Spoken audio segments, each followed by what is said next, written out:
With Drake's new song out, God's Plan, it's pretty safe to say that believing in God or a higher power has officially become mainstream. And people are really quick to hop on that bandwagon because they think that it entails that there's going to be some higher power intervening on their behalf, almost as if God is their divine puppet. But let me say something, guys. If you believe in a God or in a higher power, you believe in something that is greater than you.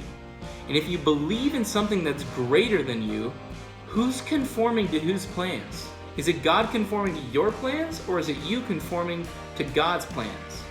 I want to make a few comments on this God or this higher power. Guys, he's a good father.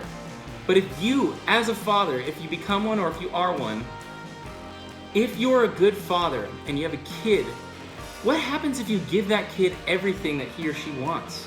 Is that going to turn out to be a good kid? Absolutely not. Similarly, guys, God's not going to give you everything that you want. He will let you fail. He will let you endure hardship. But I bet you, because I know this is true for my life and for all my friends' life, is that it's the hardship, it's the trials, it's the pain that grow you as a person. Guys, this pain and this suffering, it's not futile, it's not purposeless. There's meaning behind it. There's a reason for the pain and the suffering. Let me just make one more point and use an extreme example to do so. There's a kid on YouTube. You can look it up. It's called The Boy Whose Skin Fell Off. And it's a horrible, horrible situation, guys.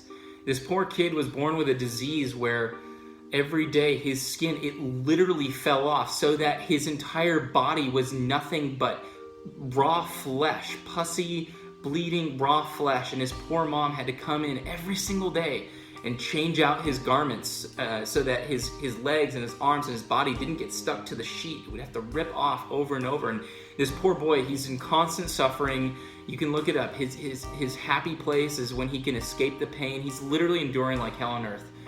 And at the end of that video, and unfortunately he did pass away at a younger age due to the disease, his mom makes a comment and she says, "It would have been better for him to have never lived."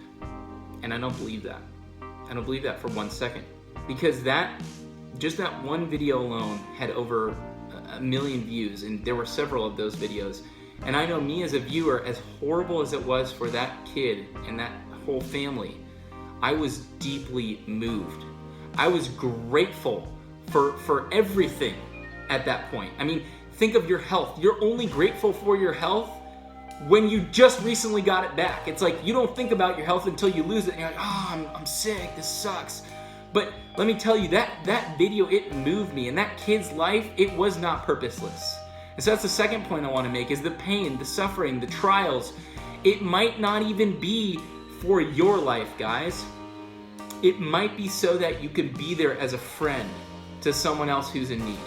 It sometimes might be the case that it's not just enough to try and understand their situation, that you need to empathize. You need to have been there yourself to actually help that suicidal person, to actually help that cigarette addiction, to actually help that mother's, wife who just got cancer. Like, you sometimes need to have gone through it to help other people. And if it's God's plan, guys, he's not just the planner of just your life. He's in control of it all.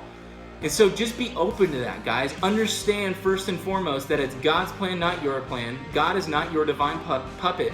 And yes, he does intercede on our behalf. He did give us a medium of communication, which we call prayer, through which we can talk to him. And he does love us. He throws us a cookie every once in a while. But honestly, guys, understand that it's God's plan. And God is a good father. He's going to shape you. He's going to form you. He's going to love you.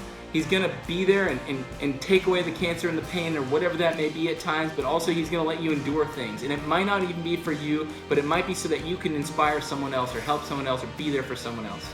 So with that being said, guys, I hope we can all wrap our minds around what believing in a higher power means and what that can do for all of humanity. So I love you guys. Thank you. God bless you. And hope that this hopefully changed a number of your guys' opinion on what believing in God is. Thanks.